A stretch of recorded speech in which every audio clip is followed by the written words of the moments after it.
अब तक हमने देखा प्रेम जब घर पहुंचता है तो वह देखता है कि अदिति पहले से ही सो चुकी है, इसलिए वह भी जाकर उसके बगल में लेटकर उसे अपनी बाहों में भर लेता है। वहीं जब अदिति को इस बात का एहसास होता है तो वो चाहते हुए भी कुछ नहीं कर पाती और वैसे ही लेटी रहती है। अगली सुबह अदिति प्रेम के उठने से पहले ही कॉलेज चली जाती है, जो कि प्रेम को बिल्कुल भी अच्छा नहीं लगता और वह उसकी कॉलेज के लिए निकल जाता है। लेकिन रास्ते में ही देव उसकी कार को ओवरटेक कर लेते हैं। वहीं दूसरी तरफ जब निशा और अदिति अंदर जाने लगते हैं तो कोई आकर अदिति की आंखें बंद कर लेता है। अब आगे अदिति राज राज अरे यार, तुम मुझे कैसे पहचान लेती हो हर बार? अदिति क्योंकि इतना पागलपन सिर्फ तुम में ही हो सकता है। अच्छा हाँ, ठीक है, मान गए तुम्हें। अब बताओ कैसी हो? अदिति मैं बिल्कुल ठीक हूँ, तू बता कब आया वापस? तू तो देर से बाहर गया था ना? राज हाँ गया था, लेकिन वहाँ दिल नहीं लगा तो वापस आ गया। अदिति अच्छा जी। राज गले में हाथ डालते हुए हाँ जी। कैसी हो निशा? निशा मैं अच्छी हूँ, तुम बताओ? राज मैं भी ठीक हूँ, बस तुम दोनों की बहुत याद आई। निशा पक्का दोनों की? राज ऑफ कोर्स यार, दोनों की। निशा लगता नहीं है।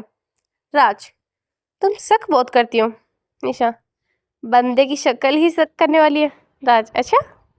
अदिति अगर तुम दोनों को डांट नहीं खानी है तो अंदर चले, क्योंकि हम ऑलरेडी लेट हो गए हैं। राज क्या फर्क पड़ता है, कॉलेज अपना ही तो है। अदिति मिस्टर राज कपूर, आप यहाँ एक स्टूडेंट है तो वही बंद करें। राज ठीक है, अच्छा खासा नाम होने के बाद भी जब कोई यूज ना करने दो तो क्या फायदा। यह कहकर वो तीनों अंदर क्लास के लिए चले जाते हैं। वही दूसरी तरफ प्रेम कार से बाहर आता है। प्रेम ये क्या बेवकूफ़ी है देव? देव आई एम सॉरी सर, पर मेरे पास कोई और तरीका नहीं था आपको रोकने का। प्रेम और क्या तुम्हें बताओगे कि तुमने मुझे रोका क्यों है? कोई काम था?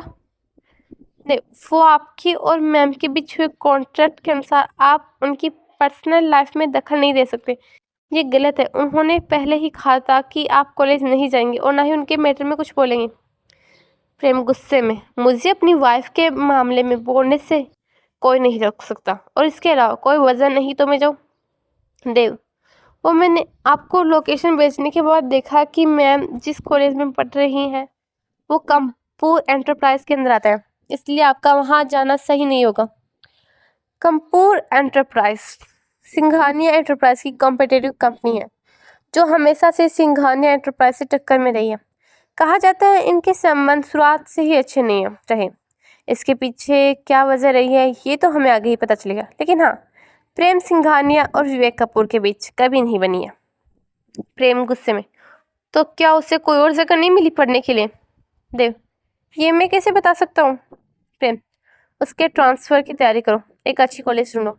देव पर सर मैम नहीं मानेंगी। देव उसकी फिक्र तुम मत करो, मैं उससे बात कर लूँगा, तुम बस कॉलेज ढूंढो। देव ठीक है सर। ये कहकर वो दोनों ऑफिस के लिए निकल जाते हैं।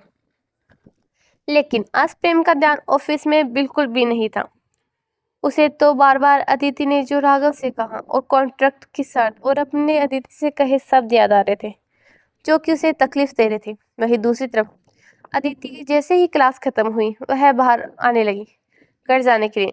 तभी राज उसका हाथ पकड़ लेता है। अदिति क्या कर रहे हो राज? राज मैं इतने दिनों बाद आया हूँ और तुम दोनों हो कि घर जाने की तैयारी कर रहे हो, थोड़ी देर तो रहो ना मेरे साथ, बैठ सकते हो प्लीज प्लीज।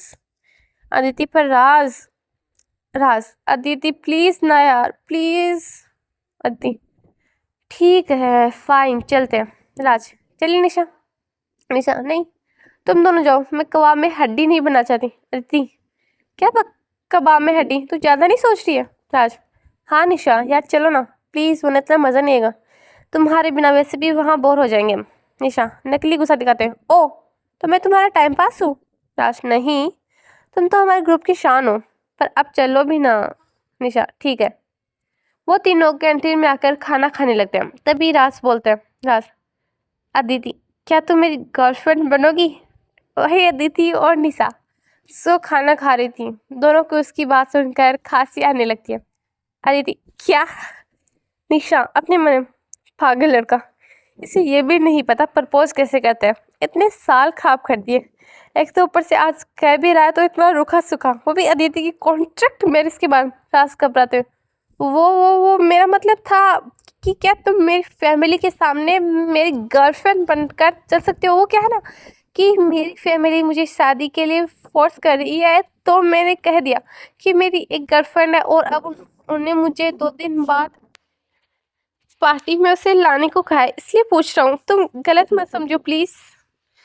निशा मन में, मैं ही गलत थी, इससे ना हो पाएगा।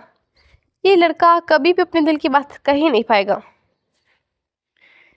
अदिति, मैं तुम्हारी बात समझ रही हूँ राज, लेकिन मुझे नहीं लगता मैं ये कर पाऊंगी। इसलिए प्लीज तुम एक काम किसी और से करवा लो, या तुम निशा से ही क्यों नहीं कर लेते। निशा, क्या? मैं नहीं, बिल्कुल नहीं। राज अदिति का हाथ पकड़ते हो। हाँ दीदी, निशा से ही नहीं हो पाएगा, और फिर मैंने घर पर सबको तुम्हारी तस्वीर दिखा दी है, इसलिए मैं अब चाहकर भी निशा को अपनी गर्लफ्रेंड बना के नहीं ले जा सकता। लेकिन वो हमारे दोस्त बनकर हमारे साथ चल रही है। निशा, मैंने कब कहा? राज, मुझे पता है तुम मुझे कभी मना नहीं करोगी, और वहाँ हमें तुम्हारी हेल्प की नीड पड़ेगी। इसलिए निशा, मैं कहीं नहीं जा रही हूँ, ओके? ये तो फालतू का ड्रामा बंद करो। राज, निशा मान जाना यार प्लीज, मेरे और अदिति के लिए प्लीज। निशा, ठीक है, अब इमोशन ब्लैकमेल करना बंद कर। राज, थैंक्स निशा, तुम तो नेक्स्ट सबसे अच्छी दोस्त हो। निशा, ठीक है, अब ज़्यादा मस्का मत लगा। वैसे भी मैं वहाँ अदिति के लिए जा रही हूँ। अदिति, पर मैं वहाँ नहीं जा रही हूँ, मेरी बात समझो निशा, तू तो समझ कम से कम। राज, तुम्हें अगर अंकल आंटी का डर है तो मैं उनसे बात कर लूँगा। अदिति रुहासा होते हुए, ऐसा कुछ नहीं है राज। राज, फिर क्या बात है? अदिति, वो मैं वो निशा, अदिति आ रही है तुम्हारे साथ। राज, पर वो तो मना कर रही है। निशा, मैं कह रही हूँ ना क्यों आ रही है, यकीन करो। राज, ठीक है, थैंक्स निशा। हे डियर रीडर्स, कैसी लगी आपको हमारी कहानी? जरूर बताइएगा। और आपको क्या लगता है, अदिति राज के साथ जाने के लिए मानेगी या नहीं, और क्या होगा वहां जाकर? क्या होने वाला है नया धमाका, और क्या प्रेम अदिति की कॉलेज चेंज करवा पाएगा? क्या होगा क्या नहीं, ये तो आगे ही पता चलेगा। तो इसके लिए आपको बने रहना होगा मेरे साथ इस कहानी में। तो फिर मिलते हैं जल्द ही अगले पार्ट में। तब तक के लिए बाय बाय।